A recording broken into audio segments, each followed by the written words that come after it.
اور اگر آپ نے ابھی تک ہمارا چینل سبسکرائب نہیں کیا تو فوراً سبسکرائب کیجئے، ساتھ ہی بیل آئیکن پر کلک کریں تاکہ مزید آنے والی ویڈیو ہیں وہ آپ کو وقت پر ملتی رہیں۔ ناظرین، مکہ میں آپ صلی اللہ علیہ وسلم کی امانت اور دیانت کی وجہ سے آپ کو امین کہہ کر پکارا جانے لگا تھا۔ آپ صلی اللہ علیہ وسلم کا یہ لقب بہت مشہور ہو گیا تھا۔ لوگ آپ کو امین کے علاوہ اور کسی نام سے نہیں پکارتے تھے۔ انہی دنوں ابو طالب نے آپ صلی اللہ علیہ وسلم سے کہا، اے بھتیجے، میں ایک بہت غریب آدمی ہوں اور قحط سالی کی وجہ سے اور زیادہ سخت حالات کا سامنا ہے۔ کافی عرصہ سے خشک سالی کا دور چل رہا ہے۔ کوئی ایسا ذریعہ نہیں کہ اپنا کام چلا سکیں اور نہ ہماری کوئی تجارت ہے۔ ایک تجارتی قافلہ شام جانے والا ہے، اس میں قریش کے لوگ شامل ہیں۔ قریش کی ایک خاتون خدیجہ بن خویلد شام کی طرف اپنا تجارتی سامان بھیجا کرتی ہیں۔ جو شخص ان کا مال لے کر جاتا ہے وہ اپنی اجرت ان سے طے کر لیتا ہے۔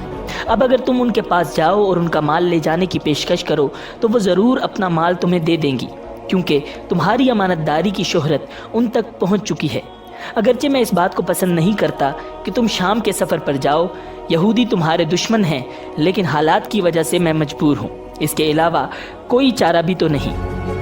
یہاں تک کہہ کر ابو طالب خاموش ہو گئے۔ تب آپ صلی اللہ علیہ وسلم نے ارشاد فرمایا، ممکن ہے وہ خاتون خود میرے پاس کسی کو بھیجے۔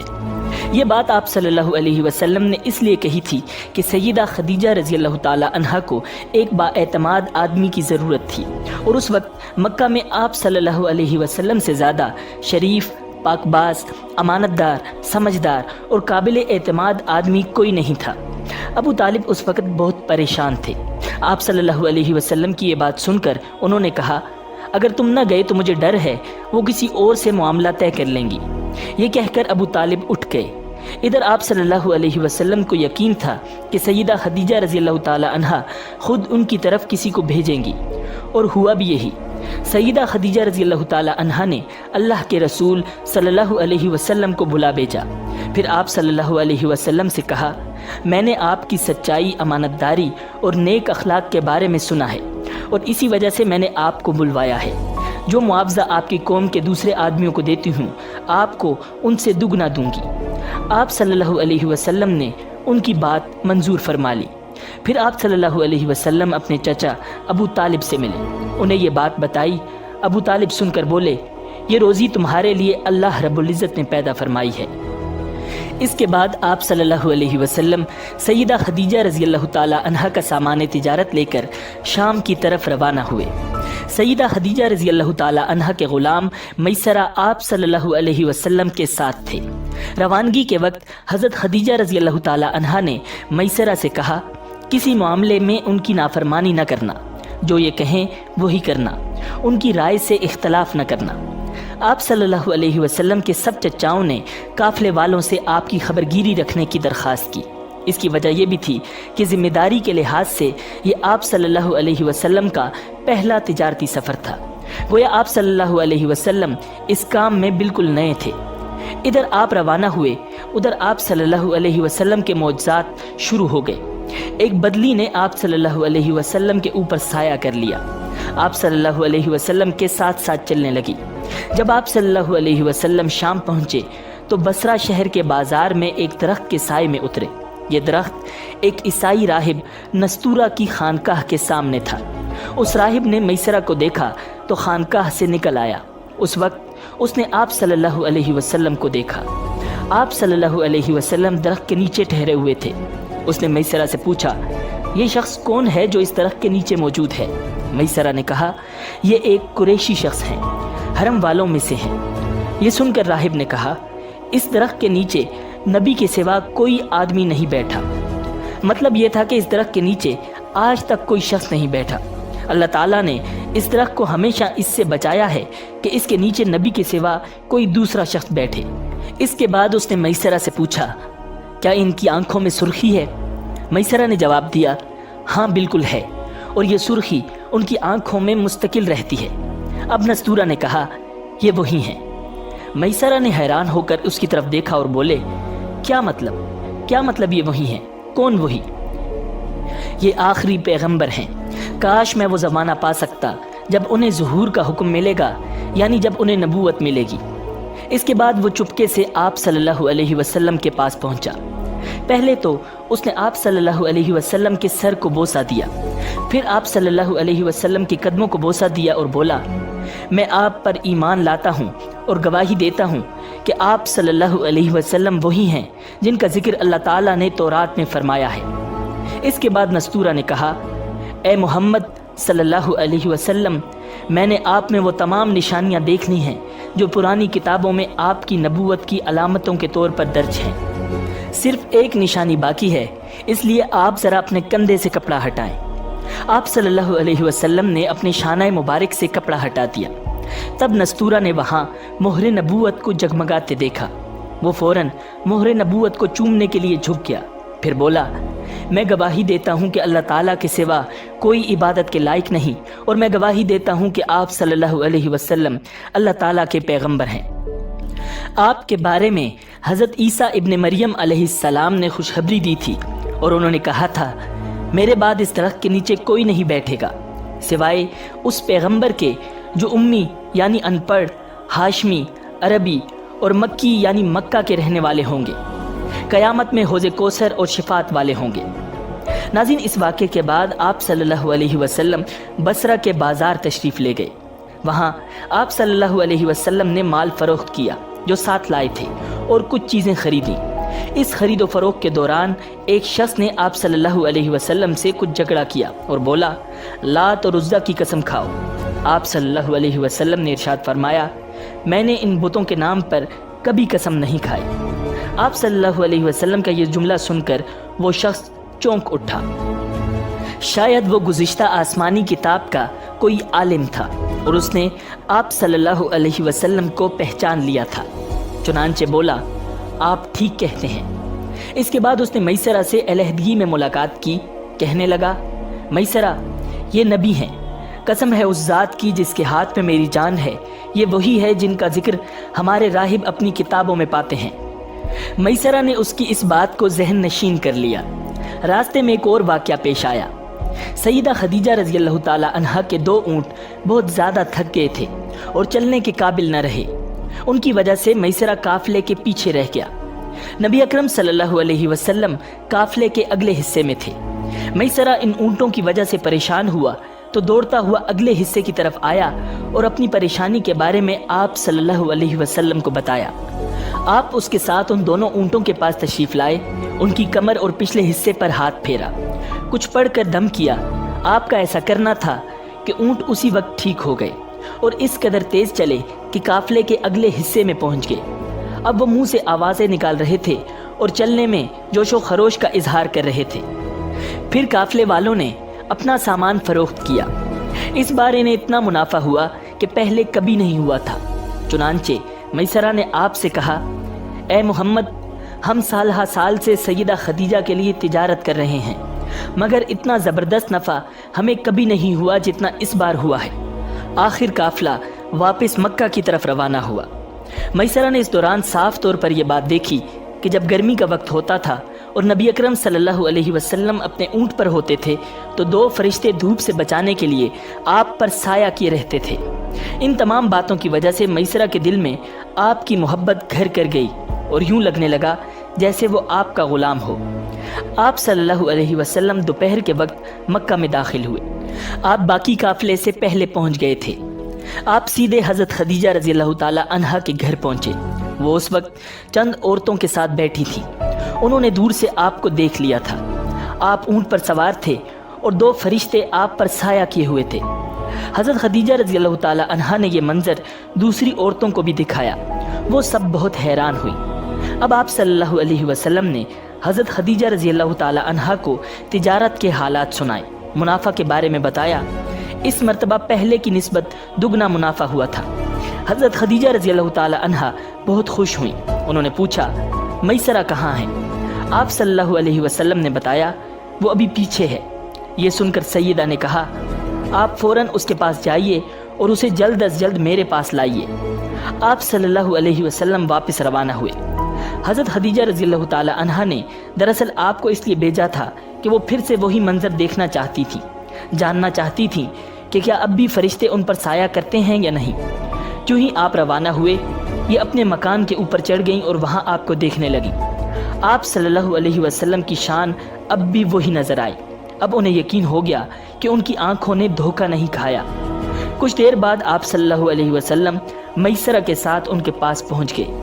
حضرت خدیجہ رضی اللہ تعالی عنہا نے میسرہ سے کہا، میں نے ان پر 2 فرشتوں کو سایہ کرتے ہوئے دیکھا ہے، کیا تم نے بھی کوئی ایسا منظر دیکھا ہے؟ جواب میں میسرہ نے کہا، میں تو یہ منظر اس وقت سے دیکھ رہا ہوں جب قافلہ یہاں سے شام جانے کے لیے روانہ ہوا تھا۔ اس کے بعد میسرہ نے نستورہ سے ملاقات کا حال سنایا۔ دوسرے آدمی نے جو کہا تھا وہ بھی بتایا، جس نے لات اور عزا کی قسم کھانے کے لیے کہا تھا، پھر اونٹوں والا واقعہ بتایا۔ یہ تمام باتیں سننے کے بعد سیدہ خدیجہ رضی اللہ تعالی عنہا نے آپ کو طے شدہ اجرت سے دگنا دی، جبکہ طے شدہ اجرت پہلے ہی دوسرے لوگوں کی نسبت دگنا تھی۔ ان تمام باتوں سے سیدہ خدیجہ رضی اللہ تعالی عنہا بہت حیران ہوئیں۔ اب وہ اپنے چچا زاد بھائی ورقہ بن نوفل سے ملی۔ یہ پچھلی کتابوں کے عالم تھے۔ سیدہ خدیجہ رضی اللہ تعالی عنہا نے انہیں جو کچھ خود دیکھا اور میسرہ کی زبانی سنا تھا وہ سب کہہ سنایا۔ ورقہ بن نوفل اس وقت عیسائی مذہب سے تعلق رکھتے تھے، اس سے پہلے وہ یہودی تھے۔ سیدہ خدیجہ رضی اللہ تعالی عنہا کی تمام باتیں سن کر ورقہ بن نوفل نے کہا، خدیجہ اگر یہ باتیں سچ ہیں تو سمجھ لو محمد اس امت کے نبی ہیں۔ میں یہ بات جان چکا ہوں کہ وہ اس امت کے ہونے والے نبی ہیں۔ دنیا کو انہی کا انتظار تھا، یہی ان کا زمانہ ہے۔ ناظرین، یہاں یہ بات بھی واضح ہو جائے کہ نبی اکرم صلی اللہ علیہ وسلم نے سیدہ خدیجہ رضی اللہ تعالی عنہا کے لیے تجارتی سفر صرف ایک بار ہی نہیں کیا، چند سفر اور بھی کیے۔ سیدہ خدیجہ رضی اللہ تعالی عنہا ایک شریف اور پاک باز خاتون تھی۔ نسب کے اعتبار سے بھی قریش میں سب سے اعلیٰ تھیں۔ انہیں قریش کی سیدہ کہا جاتا تھا۔ قوم کے بہت سے لوگ ان سے نکاح کے خواہش مند تھے۔ کئی نوجوانوں کے پیغام ان تک پہنچ چکے تھے، لیکن انہوں نے کسی کے پیغام کو قبول نہیں کیا تھا۔ نبی اکرم صلی اللہ علیہ وسلم تجارت کے سفر سے واپس آئے تو آپ صلی اللہ علیہ وسلم کی خصوصیات دیکھ کر اور آپ کی باتیں سن کر وہ آپ صلی اللہ علیہ وسلم سے بہت زیادہ متاثر ہو چکی تھیں۔ لہٰذا انہوں نے نفیسہ نامی ایک خاتون کو آپ صلی اللہ علیہ وسلم کی خدمت میں بھیجا۔ انہوں نے آ کر آپ سے کہا کہ اگر کوئی دولت مند اور پاک باز خاتون خود آپ کو نکاح کی پیشکش کرے تو کیا آپ مان لیں گے؟ ان کی بات سن کر آپ صلی اللہ علیہ وسلم نے فرمایا، وہ کون ہیں؟ نفیسہ نے فوراً کہا، خدیجہ بن خویلد۔ آپ صلی اللہ علیہ وسلم نے انہیں اجازت دے دی۔ نفیسہ پھر سیدہ خدیجہ رضی اللہ تعالی عنہا کے پاس آئیں، انہیں ساری بات بتائی۔ سیدہ خدیجہ رضی اللہ تعالی عنہا نے اپنے چچا عمر بن اسد کو اطلاع کرائی تاکہ وہ آ کر نکاح کر دیں۔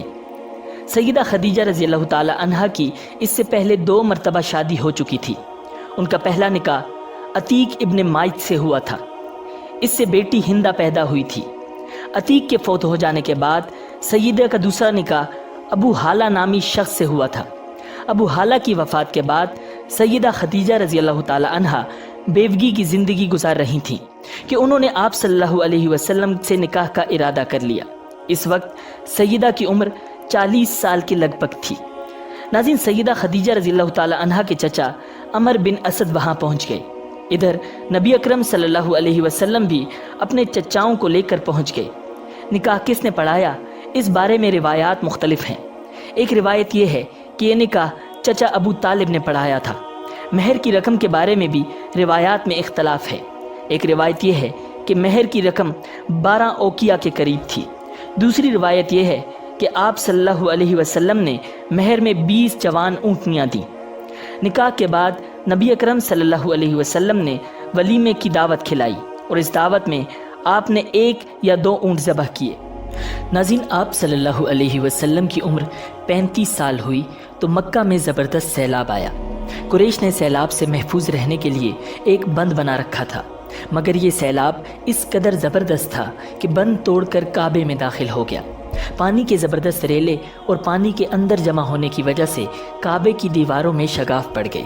اس سے پہلے ایک مرتبہ یہ دیواریں آگ لگ جانے کی وجہ سے کمزور ہو چکی تھیں، اور یہ واقعہ اس طرح ہوا تھا کہ ایک مرتبہ کوئی عورت کعبے کو دھونی دے رہی تھی کہ اس آگ میں سے ایک چنگاری اڑ کر کعبے کے پردوں تک پہنچ گئی۔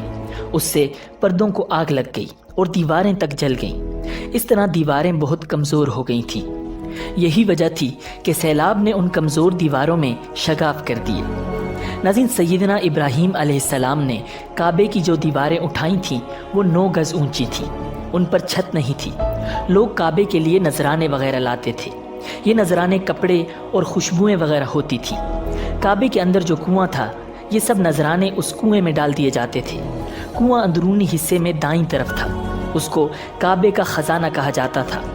کعبے کے خزانے کو ایک مرتبہ ایک چور نے چرانے کی کوشش کی، چور کنویں ہی میں مر گیا۔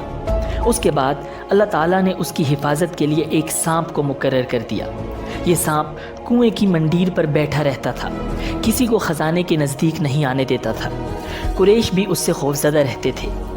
اب جب کہ کعبے کی دیواروں میں شگاف پڑ گئے اور نئے سرے سے اس کی تعمیر کا مسئلہ پیش آیا تو اللہ تعالیٰ نے ایک پرندے کو بھیجا، وہ اس سانپ کو اٹھا لے گیا۔ یہ دیکھ کر قریش کے لوگ بہت خوش ہوئے۔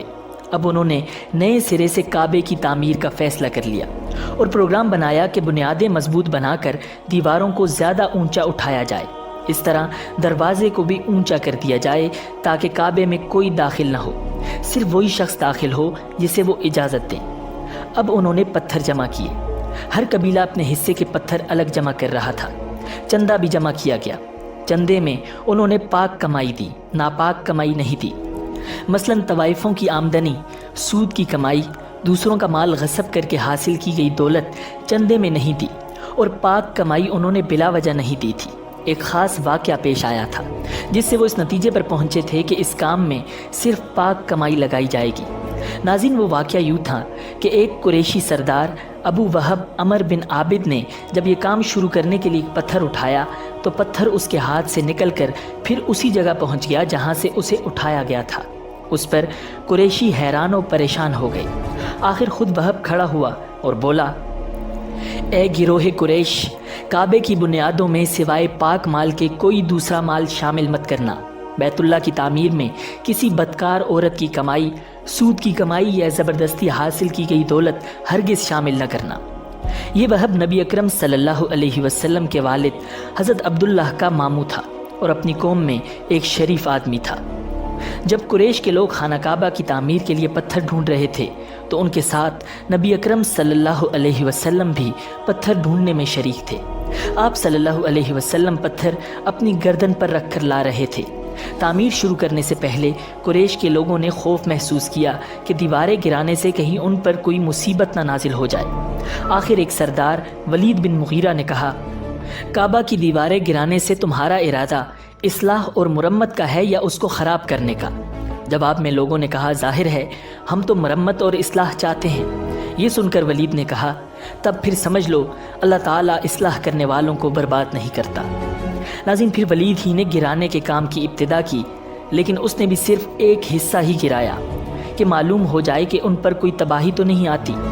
جب وہ رات خیریت سے گزر گئی تب دوسرے دن سب لوگ اس کے ساتھ شریک ہو گئے اور پوری عمارت گرا دی، یہاں تک کہ اس کی بنیاد تک پہنچ گئی۔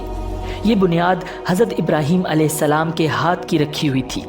حضرت ابراہیم علیہ السلام نے بنیادوں میں سبز رنگ کے پتھر رکھے تھے۔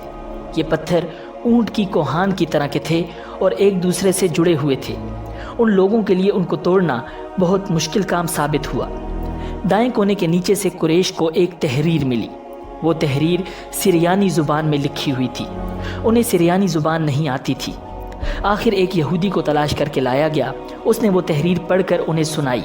تحریر یہ تھی، میں اللہ ہوں، مکہ کا مالک، جس کو میں نے اس دن پیدا کیا جس دن میں نے آسمانوں اور زمین کو پیدا کیا، جس دن میں نے سورج اور چاند بنائے۔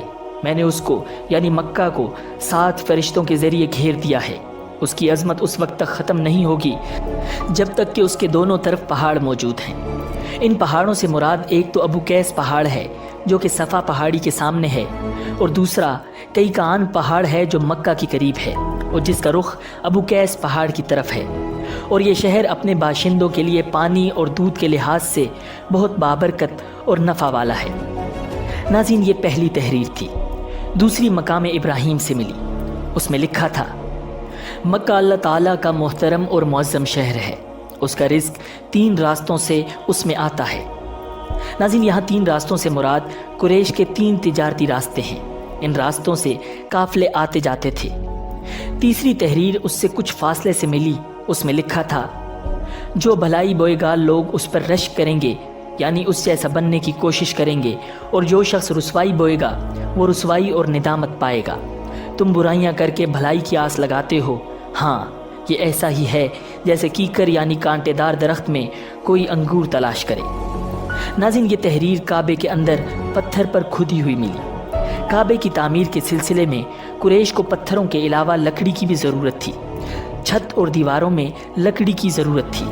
لکڑی کا مسئلہ اس طرح حل ہوا کہ ایک جہاز عرب کے ساحل سے آ کر ٹکرا گیا۔ آج اس مقام کو جدہ کا ساحل کہا جاتا ہے۔ یہ پہلے یہ مکہ کا ساحل کہلاتا تھا، اس لیے کہ مکہ کا قریب ترین ساحل یہی تھا۔ ساحل سے ٹکرا کر جہاز ٹوٹ گیا۔ وہ جہاز کسی رومی تاجر کا تھا۔ اس جہاز میں شاہ روم کے لیے سنگ مرمر، لکڑی اور لوہے کا سامان لے جایا جا رہا تھا۔ قریش کو اس جہاز کے بارے میں پتہ چلا تو یہ لوگ وہاں پہنچے اور ان لوگوں سے لکڑی خرید لی۔ اس طرح چھت کی تعمیر میں اس لکڑی کو استعمال کیا گیا۔ آخر خانہ کعبہ کی تعمیر کا کام حجر اسود تک پہنچ گیا۔ اب یہاں ایک نیا مسئلہ پیدا ہو گیا۔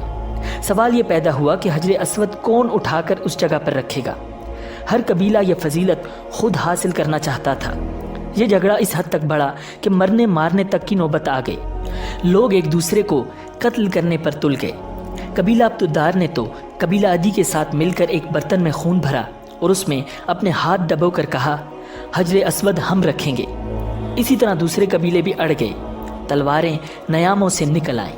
آخر وہ سب بیت اللہ میں جمع ہوئے۔ ان لوگوں میں ابو امیہ بن مغیرہ تھا، اس کا نام حذیفہ تھا۔ قریش کے پورے قبیلے میں یہ سب سے زیادہ عمر والا تھا۔ یہ ام المؤمنین سیدہ ام سلمہ رضی اللہ تعالی عنہا کا باپ تھا۔ قریش کے انتہائی شریف لوگوں میں سے تھا۔ مسافروں کو سفر سامان اور کھانا وغیرہ دینے کے سلسلے میں بہت مشہور تھا۔ جب کبھی سفر کرتا تو اپنے ساتھیوں کے کھانے پینے کا سامان خود کرتا تھا۔ اس وقت اس شدید جھگڑے کو ختم کرنے کے لیے اس نے ایک حل پیش کیا۔ اس نے سب سے کہا، اے قریش کے لوگوں، اپنا جھگڑا ختم کرنے کے لیے تم یوں کرو کہ حرم کے صفا نامی دروازے سے جو شخص سب سے پہلے داخل ہو اس سے فیصلہ کروا لو۔ وہ تمہارے درمیان جو فیصلہ کرے وہ سب اس کو مان لیں۔ یہ تجویز سب نے مان لی۔ آج اس دروازے کو باب السلام کہا جاتا ہے۔ یہ دروازہ رکن یمانی اور رکن اسود کے درمیانی حصے کے سامنے ہے۔ ناظرین، اللہ کی قدرت کے اس دروازے سے سب سے پہلے حضور نبی اکرم صلی اللہ علیہ وسلم تشریف لائے۔ قریش نے جیسے ہی آپ کو دیکھا تو پکار اٹھے، یہ تو امین ہیں، یہ تو محمد ہیں، ہم ان پر راضی ہیں۔ اور ان کے ایسا کہنے کی وجہ یہ تھی کہ قریش اپنے آپس کے جھگڑوں کے فیصلے آپ صلی اللہ علیہ وسلم ہی سے کرایا کرتے تھے۔ آپ صلی اللہ علیہ وسلم کسی کی بے جا حمایت نہیں کرتے تھے، نہ بلا وجہ کسی کی مخالفت کرتے تھے۔ پھر ان لوگوں نے اپنے جھگڑے کی تفصیل آپ صلی اللہ علیہ وسلم کو سنائی۔ ساری تفصیل سن کر آپ نے فرمایا، ایک چادر لے آؤ۔ وہ لوگ چادر لے آئے۔ آپ صلی اللہ علیہ وسلم نے اس چادر کو بچھایا اور اپنے دست مبارک سے حجر اسود کو اٹھا کر اس چادر پر رکھ دیا۔ اس کے بعد آپ نے ارشاد فرمایا، ہر قبیلے کے لوگ اس چادر کا ایک ایک کنارہ پکڑ لیں، پھر سب مل کر اس کو اٹھائیں۔ انہوں نے ایسا ہی کیا۔ چادر کو اٹھائے ہوئے وہ اس مقام تک آ گئے جہاں حجر اسود کو رکھنا تھا۔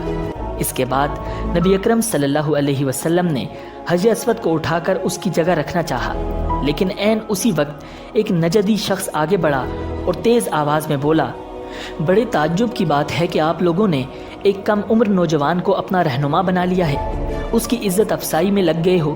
یاد رکھو، یہ شخص سب کو گروہوں میں تقسیم کر دے گا، تم لوگوں کو پارا پارا کر دے گا۔ ناظرین، قریب تھا کہ لوگوں میں اس کی باتوں سے ایک بار پھر جھگڑا ہو جائے، لیکن پھر خود ہی انہوں نے محسوس کر لیا کہ حضور صلی اللہ علیہ وسلم نے جو فیصلہ کیا ہے وہ لڑانے والا نہیں، لڑائی ختم کرنے والا ہے۔ چنانچہ حجر اسود کو نبی اکرم صلی اللہ علیہ وسلم نے اپنے مبارک ہاتھوں سے اس کی جگہ پر رکھ دیا۔ مورخین نے لکھا ہے، یہ نجدی شخص دراصل ابلیس تھا جو اس موقع پر انسانی شکل میں آیا تھا۔ جب کعبے کی تعمیر مکمل ہو گئی تو قریش نے اپنے بتوں کو پھر سے اس میں سجا دیا۔ کعبے کی یہ تعمیر جو قریش نے کی، چوتھی تعمیر تھی۔ ناظرین، سب سے پہلے کعبے کو فرشتوں نے بنایا تھا۔ بعض صحابہ کرام نے فرمایا ہے کہ زمین و آسمان کو پیدا کرنے سے پہلے اللہ رب العزت کا عرش پانی کے اوپر تھا۔ جب عرش کو پانی پر ہونے کی وجہ سے حرکت ہوئی تو اس پر یہ کلمہ لکھا گیا، لا الہ الا اللہ محمد رسول اللہ، اللہ تعالیٰ کے سوا کوئی معبود نہیں، محمد صلی اللہ علیہ وسلم اللہ تعالیٰ کے رسول ہیں۔ اس کلمے کے لکھے جانے کے بعد عرش ساکن ہو گیا۔ پھر جب اللہ تعالیٰ نے آسمانوں اور زمین کو پیدا کرنے کا ارادہ فرمایا تو اس نے پانی پر ہوا کو بھیجا، اس سے پانی میں موجیں اٹھنے لگیں اور بخارات اٹھنے لگے۔ اللہ تعالیٰ نے ان بخارات یعنی بھاپ سے آسمان کو پیدا فرمایا۔ پھر اللہ تعالیٰ نے کعبے کی جگہ سے پانی کو ہٹا دیا، جگہ خشک ہو گئی۔ چنانچہ یہی بیت اللہ کی جگہ ساری زمین کی اصل ہے اور اس کا مرکز ہے۔ یہی خشکی بڑھتے بڑھتے 7 بر اعظم بن گئی۔ جب زمین ظاہر ہو گئی تو اس پر پہاڑ قائم کیے گئے۔ زمین پر سب سے پہلا پہاڑ ابو قیس ہے۔ پھر اللہ تعالیٰ نے فرشتوں کو حکم فرمایا، زمین پر میرے نام کا ایک گھر بناؤ تاکہ آدم کی اولاد اس گھر کے ذریعے میری پناہ مانگے۔ انسان اس گھر کا طواف کریں جس طرح تم نے میرے عرش کے گرد طواف کیا ہے تاکہ میں ان سے راضی ہو جاؤں۔ ناظرین، فرشتوں نے حکم کی تعمیل کی۔ پھر حضرت آدم علیہ السلام نے خانہ کعبہ کی تعمیر شروع کی۔ اس کے بعد حضرت ابراہیم علیہ السلام نے خانہ کعبہ کی تعمیر کی۔ اس طرح قریش کے ہاتھوں یہ تعمیر چوتھی بار ہوئی۔ ناظرین، حضور اکرم صلی اللہ علیہ وسلم کی عمر مبارک 40 سال کے قریب ہوئی تو وحی کے آثار شروع ہو گئے۔ اس سلسلے میں سب سے پہلے آپ صلی اللہ علیہ وسلم کو سچے خواب دکھائی دینے لگے۔ آپ جو خواب دیکھتے وہ حقیقت بن کر سامنے آ جاتا۔ اللہ تعالیٰ نے سچے خوابوں کا سلسلہ اس لیے شروع کیا کہ اچانک فرشتے کی آمد سے کہیں آپ خوف زدہ نہ ہو جائیں۔ ان دنوں ایک بار آپ صلی اللہ علیہ وسلم نے سیدہ خدیجہ رضی اللہ تعالی عنہا سے فرمایا، جب میں تنہائی میں جا کر بیٹھتا ہوں تو مجھے آواز سنائی دیتی ہے، کوئی کہتا ہے اے محمد، اے محمد۔ ایک بار آپ صلی اللہ علیہ وسلم نے ارشاد فرمایا، مجھے ایک نور نظر آتا ہے، یہ نور جاگنے کی حالت میں نظر آتا ہے، مجھے ڈر ہے اس کے نتیجے میں کوئی بات نہ پیش آ جائے۔ ناظرین، ایک بار آپ صلی اللہ علیہ وسلم نے یہ بھی ارشاد فرمایا، اللہ کی قسم مجھے جتنی نفرت ان بتوں سے ہے اتنی کسی اور چیز سے نہیں ہے۔ وہی کے لیے آپ صلی اللہ علیہ وسلم کو ذہنی طور پر تیار کرنے کے لیے اللہ رب العزت نے فرشتے اسرافیل کو آپ کا ہمدم بنا دیا تھا۔ آپ صلی اللہ علیہ وسلم ان کی موجودگی کو محسوس تو کرتے تھے مگر انہیں دیکھ نہیں سکتے تھے۔ اس طرح آپ صلی اللہ علیہ وسلم کو نبوت کی خوشخبریاں دی جاتی رہیں، آپ کو وحی کے لیے تیار کیا جاتا رہا۔ اللہ تعالیٰ نے آپ کے دل میں تنہائی کا شوق پیدا فرما دیا تھا، چنانچہ آپ صلی اللہ علیہ وسلم کو تنہائی عزیز ہو گئی تھی۔ آپ غار حرا میں چلے جاتے اور وہاں وقت گزارتے۔ اس پہاڑ سے آپ کو ایک بار یہ آواز بھی سنائی دی تھی، میری طرف تشریف لائیے اے اللہ کے رسول۔ اس غار میں آپ مسلسل کئی راتیں گزارتے، اللہ کی عبادت کرتے۔ کبھی آپ 3 راتوں تک وہاں ٹھہرے رہتے، کبھی 7 راتوں تک، کبھی پورا مہینہ وہاں گزارتے۔ آپ صلی اللہ علیہ وسلم جو کھانا ساتھ لے جاتے تھے جب ختم ہو جاتا تو گھر تشریف لے جاتے۔ یہ کھانا عام طور پر زیتون کا تیل اور خشک روٹی ہوتا تھا، کبھی کھانے میں گوشت بھی ہوتا تھا۔ ناظرین، غار حرا میں قیام کے دوران کچھ لوگ وہاں سے گزرتے اور ان میں کچھ مسکین لوگ ہوتے تو آپ صلی اللہ علیہ وسلم انہیں بھی کھانا کھلاتے۔ غار حرا میں آپ عبادت کس طرح کرتے تھے، روایات میں اس کی وضاحت نہیں ملتی۔ علماء کرام نے اپنا اپنا خیال ضرور ظاہر کیا ہے۔ ان میں سے ایک خیال یہ ہے کہ آپ کائنات کی حقیقت پر غور و فکر کرتے تھے، اور یہ غور و فکر لوگوں سے الگ رہ کر ہی ہو سکتا ہے۔